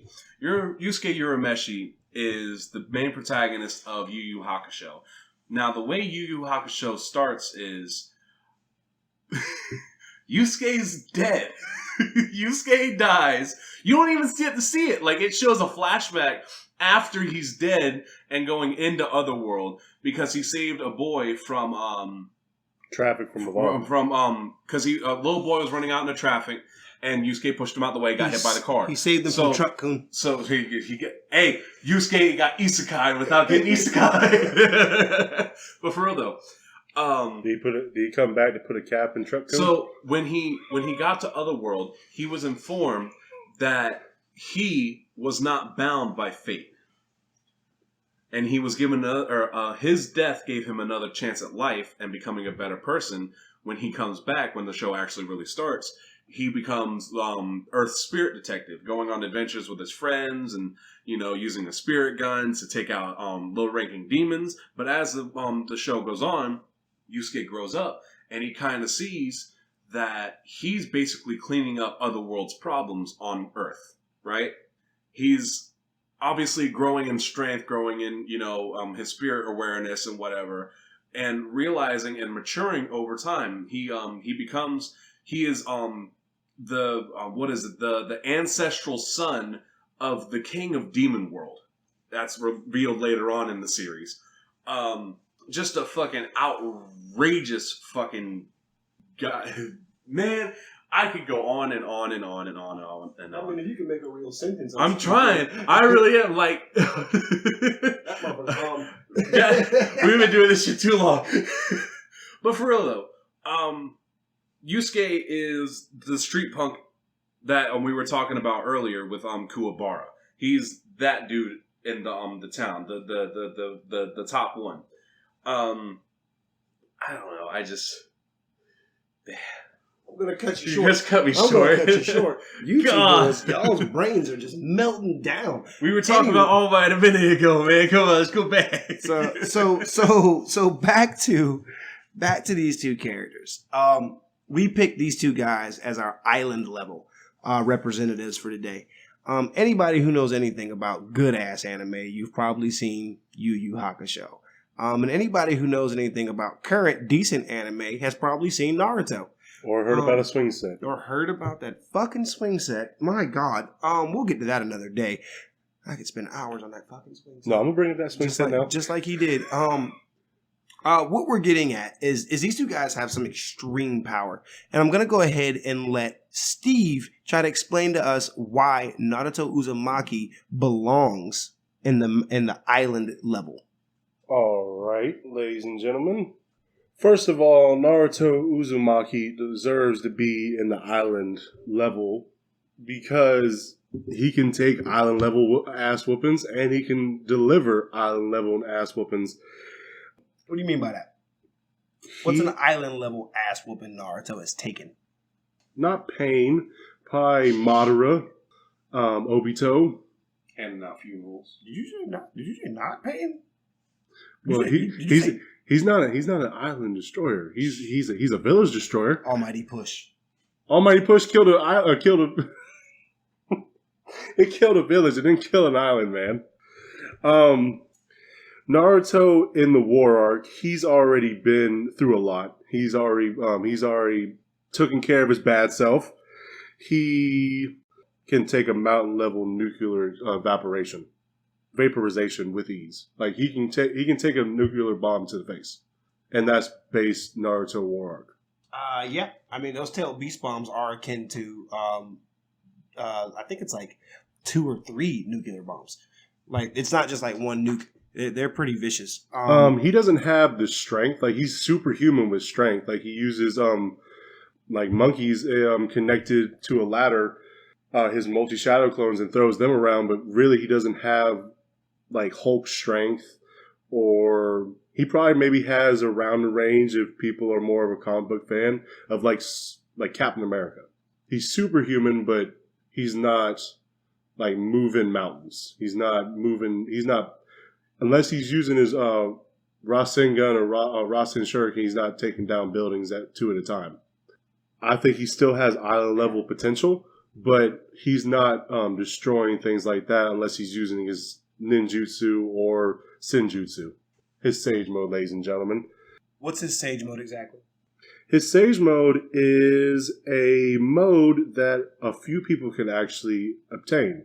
It is a part of chakra, because everyone has 2 chakras. Their life chakra and their nature chakra. All right, hold on. I don't want to go too terribly deep about all that. Okay. Let's go ahead and skip over to our spirit detective. All right. What makes Yusuke Urameshi island level? Well, first off, if we're going to go anywhere, I'm going to start with his stamina. Yusuke has been shown to run for 4 days straight without breaking a sweat. Okay. 4 fucking days straight. One of his final battles in the show, when he went to the Demon World tournament, he fought one of the kings, quote unquote kings of Demon World, for 60 hours. He didn't win the fight. That's only because he did not have Kuwabara there to cheer him on. He didn't fight that one guy for 60 hours. That's 60 hours per manga. It was a 60-hour tournament, but it wasn't a 60-hour fight. He fought dude for 60 hours per manga. No fucking way. I don't believe that. I mean, Google that shit. Look here, I haven't read the manga, but I believe you. I'll take it. So obviously he's able to outlast a lot of characters. One of his biggest things was I'm gonna take from the Demon Tournament again. His spirit gun. I like to call it his final spirit gun, because in Demon World it is stated that places like islands and places in there are twice the size and twice as durable as things on Earth, because Demon World and our world coexist almost, right? Okay. He was able to level an entire island with one of those blasts after using up all his demon energy, going back to spirit energy. Hell, his ancestral father was able to shake the earth just by powering up, and Yusuke was shown to be stronger than that by the end of the tournament. Was he, though? Because he kind of lost. Yes, they stated that. They fully stated that he was stronger than Ryzen by the end of the tournament. Yeah, by the end of the tournament, probably before the tournament, after Ryzen died, I mean, it's pretty much Yusuke's training complete. I mean, pretty much is why he was able to go fight Yomi. I mean, and as good lord, that was a very powerful fight for Yusuke. Yomi, fuck, man. All right, I'm gonna kind of push ahead a little bit here on this one, because you guys are kind of getting brain farted. Yeah. Yeah, I see it. I see it. So as far as durability feats, stamina feats, things like that, Steve, where does Uzumaki stand? In the Naruto universe, there is chakra, and it's pretty much life force. Mm-hmm. He that's his kind of his stamina limit too. At the same time, Mm-hmm. he fought for several days in the war arc, but he also gave his chakra out to protect and save thousands of ninjas, shinobi. Now, when you say he gave his chakra out, what do you mean? He transferred his chakra to a cloak that he uses as the Nine-Tail Cloak. Okay. And it pretty much protects them from basic attacks, probably some higher level ninjutsu, but nothing that would Senjutsu would probably cut through that shit, no problem. Or Sage chakra would probably cut through that, more problem. But that's his stamina limiter. He has fought for several days, no sleep, no eating, no nothing, and fighting. And using his chakra to help people at the same time as fighting monsters and other undead people like Madara and Obito. Speed. He has been clocked in at Mach 1,190 miles per hour. That's 913,000. And that's just Sage mode. That's just him running in Sage mode. Just running in Sage mode. Or 1,469,412 kilometers an hour. Okay, hold. What kind of durability and speed feats do we have for Urameshi? Durability wise, even while he was 14 years old fighting demons, right? Mm-hmm. Who were able to cut holes in buildings. Like he fought against Hiei with his his Jigan eye, and he was able to what did Hiei do? He blew a hole in the side of the building and was shaking the trees and shit outside the fucking thing. And that's when he was 14. He had just come back to life. Well, yeah. Now you move on from that, and you move on to the dark tournament, and you have we were talking about him earlier, the B class Dagoro, who was So all right, so like, let's push past to Urameshi being his top level. What kind of durability and speed feats are we showing there? Once he, gets past the dark tournament, gets past Sisui and all his bullshit, and becomes, Raizen's apprentice. What type of speed and durability feats do we expect out of Urameshi from there? You don't really get to see Yusuke get his ass beat like that besides like hand-to-hand combat, which is like he was fighting. It wasn't really showing him fighting Raizen because Raizen was dying and he was training with his disciples. But like I said, in Demon World, things just like are twice as strong as normal. Right, because when the disciples came to Earth, they were like C-class, but back at home, they were S-class warriors. Yes, and they were just fucking. So essentially, those S-class warriors were able to train Yusuke Urameshi, and to get him up to par with Raizen. Now, what we saw from Raizen, this is kind of how we can scale that. Yusuke fought one of the OG spirit detectives, Sisui. Mr. Sisui, who had like a bunch of personalities, blah, blah, blah, blah. He ended up putting his good personality out there and learned to use his holy energy. We talked about that earlier with Kuwabara. Sisui actually killed Urameshi during that fight. And then, of course, Urameshi comes back. It's his fucking show. Well, he transformed into a demon to come back. He comes back in his demon form. When he comes back in his demon form, Urameshi is actually shown to be able to put hands on Sisui's ass, which forced Sisui to turn into his attack mode. Because the whole time when he was using his holy energy, he was just using a defensive capability to beat the shit out of Kuwabara, Hiei, and Kurama, Yusuke's buddies.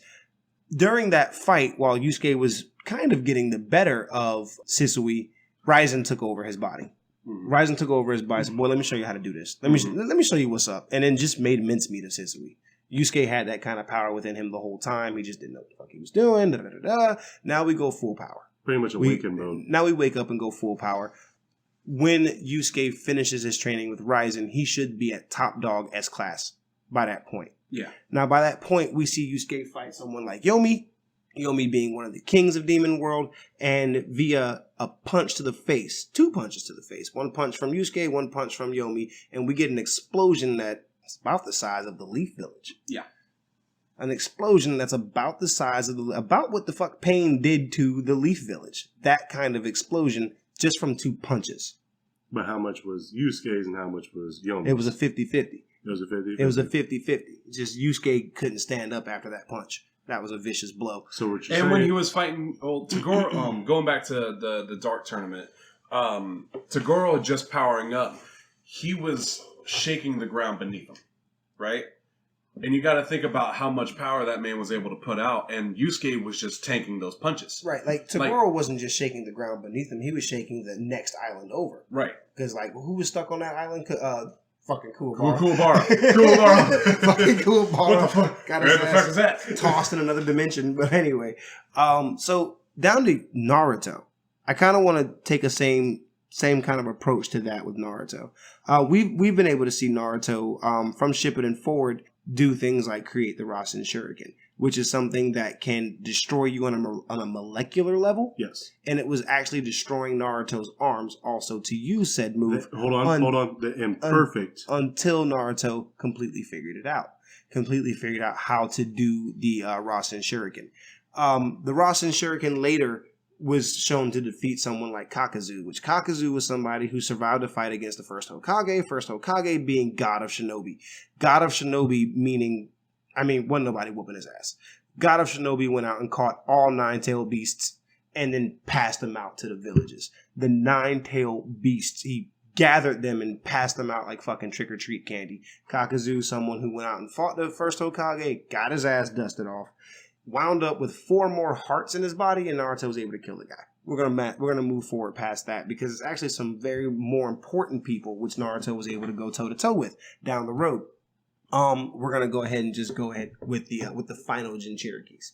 We have Obito, Uchiha, and Madara Uchiha, the final Jinchurikis. What that means is that they took the Geto statue, which is the husk of the 10 tails, put all the tailed beasts back inside the husk, and then took that beast, the 10 tails, and put it inside of them, which gave them, God tier power. It really did just kind of give those fuckers God tier power. But certain characters from the show, like Mike Guy and whatnot, were able to do some damage to those Jinchurikis, but not much. Not like Naruto was able to do. Once he finally, got his balls together and got his fox back. Towards the end of it all, durability, speed feats, blah, blah, blah. Naruto has something like the Flying Raijin, where he can instant transmission behind your ass at the end of the day. And even without the Flying Raijin, he actually has the speed of light. And he does actually move at speed of light. Naruto has also been shown to be able to create multiple Biju Beast bombs. Those bombs that the tailed beast can throw that are like nukes, he can make 6. I think it was 6. He can make 9. He can make 1 from each tailed beast. You sure? At the same time with his 9 tails cloak on. He can create multiple shadow clones. What I'm getting at is Naruto does show to have a lot more durability than Urameshi does. Mm-hmm. The thing about this particular fight is I think at certain points Naruto can outclass Urameshi, but Urameshi, he's not a smarter fighter by no means. more advantageous. He will make, kind of like Kuwabara, he will make an advantage for himself no matter who the fuck he's fighting. Mm-hmm. Problem is Naruto does the same damn thing, and he's also extremely tricky and clever. Because Yusuke did it first. You never actually know. It's true. You never actually know when you're actually fighting the real Naruto. That's one of those tricky things with Naruto. You could be throwing hands with this dude and then finally beat him and then poof, he's gone. And then the real Naruto has been above you the whole time, just dropping a Rasengan on your ass. No, it's probably a Rasen Shuriken. It's probably a Rasen Shuriken. That's just one of those really cool, clever things about how both of these stories are written. Yeah. Because these guys have to use their wits about them. They can't just go in there brute forcing shit. You've almost never seen either one of those characters go through and brute force anything. Well, no. I said almost. Almost. You almost never, except for like street punks and shit like that. Really, at the end of the day, in conclusion, again, I want to put that in the hands of the fans. If anybody thinks Naruto's better than Urameshi or vice versa, and I mean, please comment, say something to us, let us know. For now, though, that's going to kind of conclude the power scale battle. Brain fart against Greenland. Yeah, the boys brain farted on me pretty bad, but it's all good. They spent too much time arguing about dumb shit. Guys, at the end of the day, we have been the Fighting Couch Potatoes. Don't forget to like, share, and subscribe. Holler at us, say something to us, hit us up on Instagram, Twitter, FaceSpace. What else are we on, guys? I think that's it. I think that's all of them. You guys have a wonderful night. Thank you.